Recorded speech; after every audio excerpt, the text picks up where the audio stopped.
शाह अब्दुल लतीफ़ भिटाई। सिंधियुनि जो शेक्सपियर, सिंधियुनि जो भॻवान। शाह साईंअ द्वारा लिखियल शाह जो रिसालो। 30 सुरनि मां पहिरियों सुर, सुर कल्याण जो पहिरियों कलाम। अव्वल अल्लाह अलीम आला, आलिम जो धणी।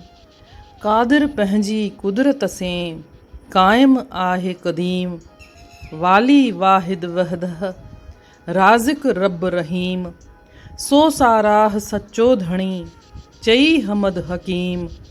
करे पाण करीम, जोड़ूं जोड़ जहान जी।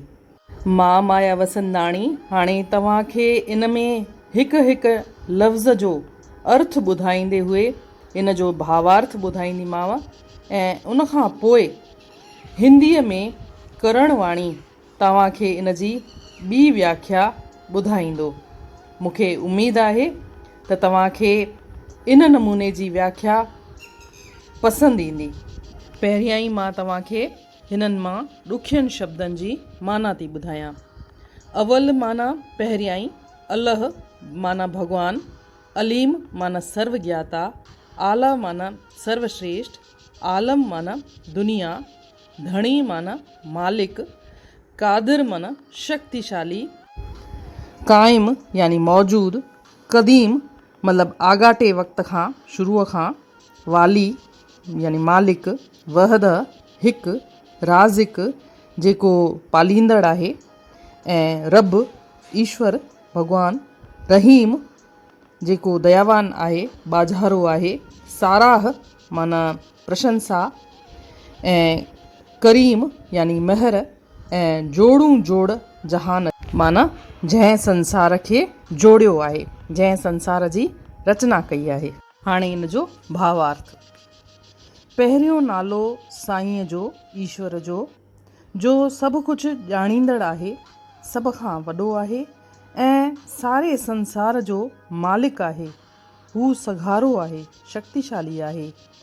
पंहिंजी सघ सां, पंहिंजी ई शक्तिअ सां असुल खां मौजूदु आहे। ईश्वर सभ खां आगाटो आहे, प्राचीन आहे। हू जग जो मालिक आहे, स्वामी आहे। हू हिकु आहे ऐं सभिनी जो पालींदड़ ऐं बाज़ारो आहे, दयावान आहे। उन्हीअ सचे साईंअ जी साराह ॻाए ऐं ॾाहे साहिब जी वाखाण यानी साराह कर, तारीफ़ कर। परमात्मा महर भरियो पंहिंजी कारीगरीअ सां सारे संसार जो जिनसार यानी सींगार, ठाह ठूह थो जोड़े। व्याख्या हिंदीअ में। प्रस्तुत काव्य खंड शाह के रिसालों से लिया गया है। शाह का रिसालो एक सुप्रसिद्ध काव्य ग्रंथ है जिसके रचयिता सिंध के मशहूर कवि शाह लतीफ़ हैं। ये काव्य खंड शाह के रिसालों के सुर कल्याण से उद्धृत है। सुर कल्याण शाह के रिसालों का प्रथम खंड है। प्रथम खंड के प्रथम अध्याय का ये प्रथम बैत है। इस बैत में शाह लतीफ़ ने परमपिता परमेश्वर की आराधना की है और मनुष्य को भी ये संदेश दिया है कि वह परमपिता परमेश्वर की उपासना आराधना करे। ये बैत की ये खासियत भी है कि ये बैत शाह के रिसालों का मंगलाचरण है। इसी बैत से शाह के रिसालों की शुरुआत होती है। इस मंगलाचरण की ये खासियत है कि ये एकेश्वरवाद के सिद्धांत पर आधारित है, क्योंकि इसमें निर्गुण परमेश्वर की आराधना एवं उपासना की गई है और साथ ही साथ परमपिता परमेश्वर, निर्गुण परमेश्वर का आवाहन किया गया है। शाह लतीफ़ ने परमपिता परमेश्वर को सृष्टि का दोस्त, मनुष्य जाति का दोस्त, इस दुनिया में सर्वशक्तिमान बताया है।